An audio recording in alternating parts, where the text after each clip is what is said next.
Today we will talk about XRP, XLM, and XDC and how they're all tied into regulatory compliance, concentrating around R3 Corda and the DTCC. So here we have an ex-R3 employee who joined Ripple to head business development for a CBDC and digital assets. At R3, Mark this had an opportunity to pioneer the enterprise blockchain ecosystem and is in a good relationship with R3 and some of their clients. So that is him right here, and he is on board at Ripple now. Also on that, Ripple is ranked number one for CBDCs among 15 vendors according to Ripple's Anthony Welfare. So just to remind us all about how interconnected XDC and XRP are by way of R3, it is now even more so connected because SBI and TradeFinex, R3, XDC, and Impel are involved in an official joint venture. And of course, that ties back in to XRP by way of SBI R3. Now, there's also a big component with XDC that can connect into the DTCC as well, which I will also expand on after this more regulatory compliance concentration part. So R3 says that they are working with HSBC, but HSBC is working with Medico as well. Everything is connected. So I have talked about HSBC being the first bank in the world to offer tokenized gold as powered by R3 Corda and XDC. And I have talked about that a couple of times at this point. I also want to remind everybody that they are one of the largest financial institutions who are working with Ripple and therefore very likely XRP. So here is a Ripple partner rule match.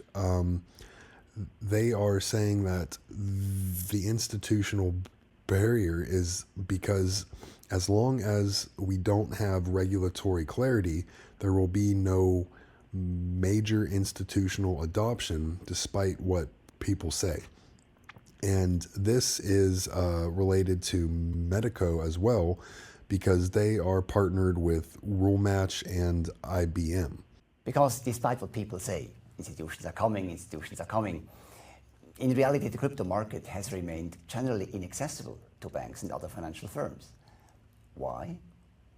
Well, the entire current crypto trading landscape has grown up out of a quasi-revolutionary ecosystem, primarily for retail clients, and at least initially with little to none regulatory oversight.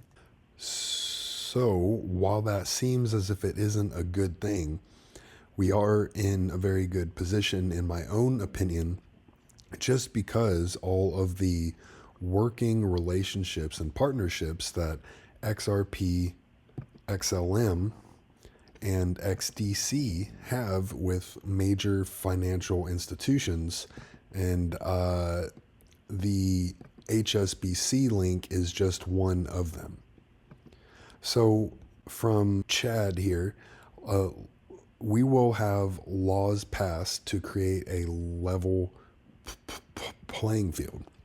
And this is a really interesting term that gets tossed around a lot by people in the IMF, in the BIS, and you often hear it used by companies like with XRP and XLM a lot. And as far as the regulatory clarity goes, we have come a long way, even in 2023. So here is a roadmap, and it has a lot of information on here, but it has a lot of institutions and companies that are working with XRP, XLM, and XDC, at least in an indirect way at this point in time. So we have Medico here. Obviously, that is directly connected to XRP. We've got mention of Ripple here as well. We've got Securitize as well. Then you have, where was it? Deutsche Bank, which has heavy ties into XRP. And you have mention of Swift here, BNY Mellon, and Citi on here a couple of times. And they are heavily involved with Ripple and XRP. You've got HSBC, which goes back to XRP and XDC. You've got Onyx here, which is a JPM thing. And this bank right here can be traced back to XRP as well. So, in my opinion, it is coming, and I think that the XXX tokens could possibly be positioning themselves to be one of the early adoptions that actually happen once we get true regulatory clarity here in the US. So here are some examples of that. We've got Ripple being involved in a white paper on a policy framework for blockchain and digital assets in Korea. I won't get into that one outright, but there is a lot of work in the Asian economies with Ripple and XRP, and a lot of that ties back into SBI at this point in time. So here we have a different one here. It's another Ripple partner, TRM Labs, who put out a report called the Global Crypto Policy Review and Outlook 2023-2024 about regulation around the world. So the report finds that there is not as much illegal crypto activity in countries with full licensing in 2023. As high as 80% of the 21 jurisdictions have moved to tighten crypto oversight, and almost half have specifically progressed consumer protection as well, which I think is questionable. The report predicts in 2024, questions will remain in the DeFi space, where responsibility and accountability lie, and how regulators can practically exercise oversight and authority. In my humble opinion, I think a lot of that is just trying to establish who actually has control, so the appropriate powerful people can have their hands more and more in this. But that is just my opinion, and I'm actually following these guys as of right now. So here is one that is primarily saying that Brad Garlinghouse, the CEO of Ripple, said that they're not FMI yet, referring to the IMF. That may imply that the industry has not yet achieved full recognition or regulation at the level of the IMF. Well, it's interesting about the IMF because Brad has been hanging around them for a very long time now, and that all can be tied back into the common language around a level playing field. Christine Lagarde, who is the president of the IMF, talks about that quite a lot. Guidance on how to proceed. So it was the PRA telling the banks and insurance firms what to do, what not to do, how to manage their third parties. But now it's rolling it up a level, right? It's not about individual institutions themselves anymore. It's about the entire sector. So the HM Treasury can now designate third parties or critical third parties essentially. I'm sure we all love acronyms, so let's refer to them as CTPs. So CTPs will be designated for the financial services industry, and the Treasury can now instruct these designated critical third parties what to do or what not to do. Effectively meaning that if you're a supplier in the financial services sector, you can be under this regulation because of your financial services client base. That is, if you are providing critical services, essentially. And now the UK Treasury will have some direct power over you. Now, where this starts to get interesting is this cross-border technology firms as well, right? There may be a niche financial services technology firms, there may be big tech companies, and we know about the scale and power and influence of some of these large technology firms. And that is primarily around, well, right now I am primarily applying it to Ripple and XRP, working its way up to critical third party or financial market infrastructure that I just talked about with the IMF. So there are some examples of where we can make interpretations based off of BIS information, and a lot of these things sound like the exact goals of things like XRP and XLM, and it does actually call out XRP in a couple of these. So the link is actually up here if you're interested in that. But it talks a lot about what things like XRP and XLM have been talking about for a long time. So that was that one. Here is a different one, actually. It is from the BIS again.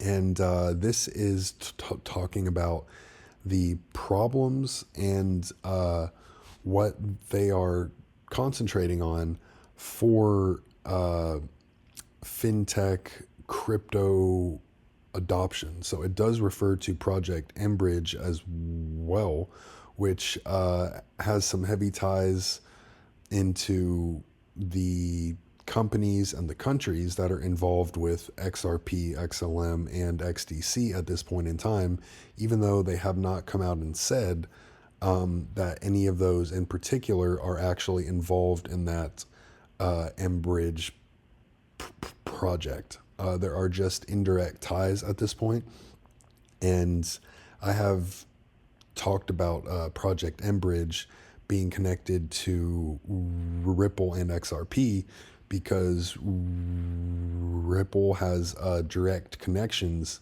into each of the four countries and financial institutions there. Here is another one that is from the blockchain coin investors.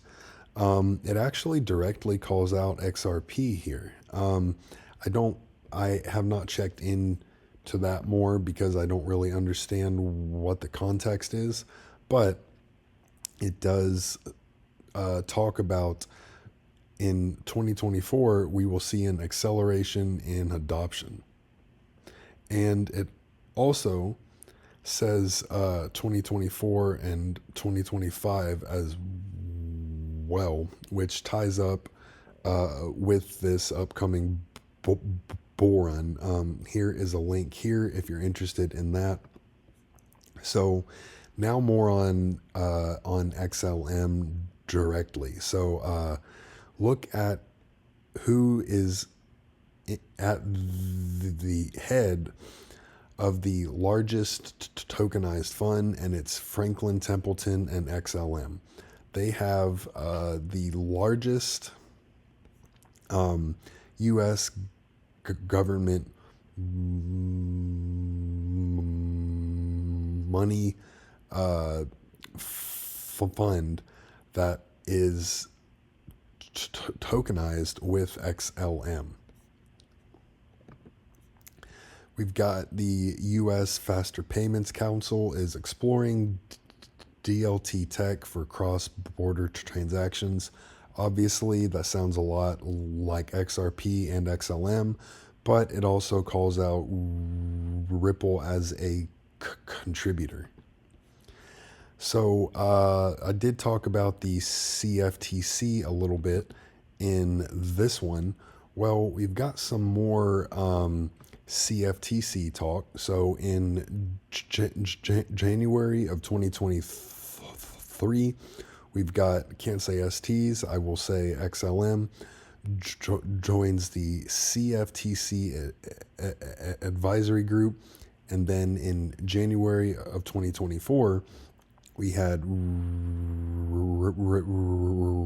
Ripple talking with the CFTC commissioner at Davos as well. And that is the one about XLM. And this is something on the CFTC that doesn't look immediately interesting for me at this point in time. So we also have news about XLM being more involved with, can't say STs, but it's right there, and that advisory board as well. I have talked about that in a previous video, but it seems like XLM is becoming even more involved with what could eventually lead up to the advisory and the codification of CBDCs. And then to end on a different note, at least, we have a new CBDC paper called A New Era for Money. And a big quote is, "The end is near for unregulated that coins," and calls out tether fraud as an example. I have done a video on that recently, relating that to the collapse of Evergrande as well. But we will have to see how that works out.